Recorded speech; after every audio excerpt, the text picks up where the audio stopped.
नमस्कार श्रोता बंधु ओडिया गल्प संभार चैनल रे आपननकु पुणी थे स्वागत। तेबे आज आम नहीं आसु से शांतनु कुमार आचार्य लिखित करंजिया डायर द्वितीय गल्पर नाम हूँ बंदरिया। तेबे आसतु गल्पटी आरंभ करवा।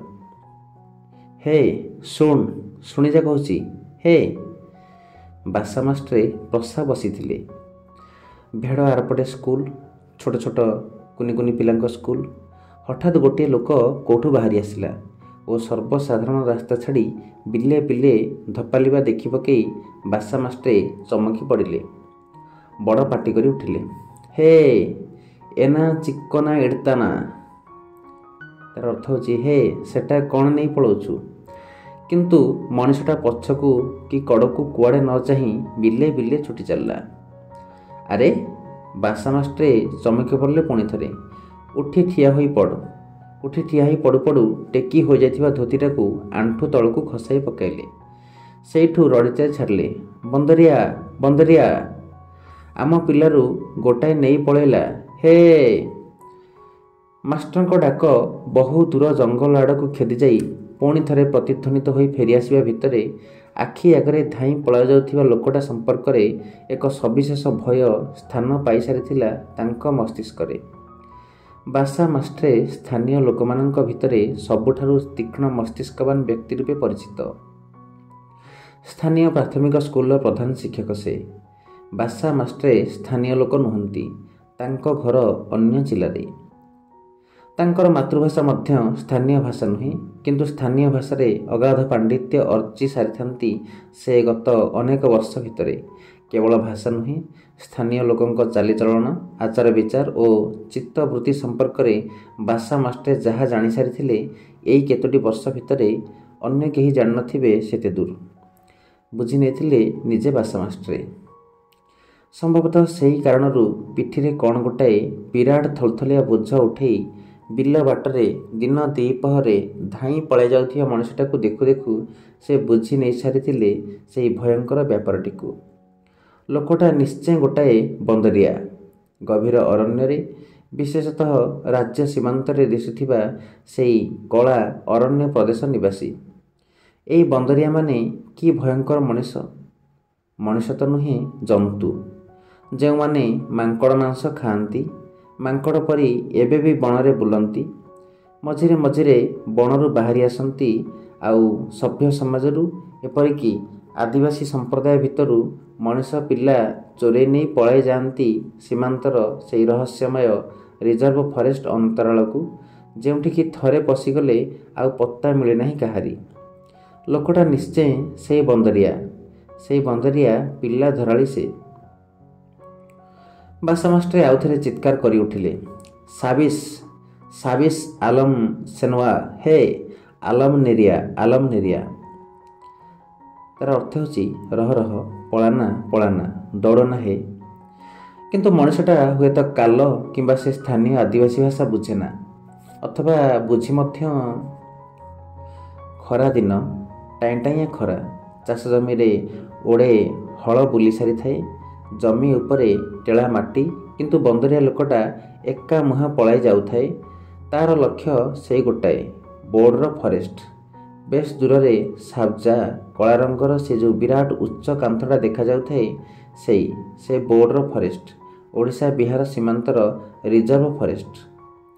इतिमध्ये बासा मास्टरଙ୍କ चित्कार प्रतिध्वनि मान बण आड़ू बेस स्पष्ट हो फेरी आसी थाए। स्कूल छोट छोट पिला माने सेते बेलकु जमीगलणी मास्टरଙ୍କ चारिपाखे।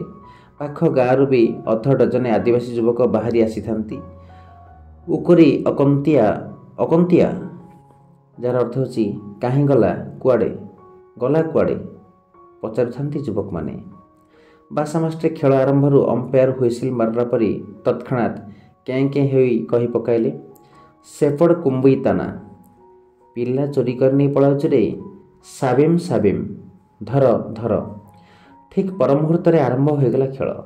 खरादिनिया टेला उठा गहिर बिल भितर कालिया खाई दौड़ाक लगिले स्कूल गोटाक जाकर पिला आउ गाँवर युवक।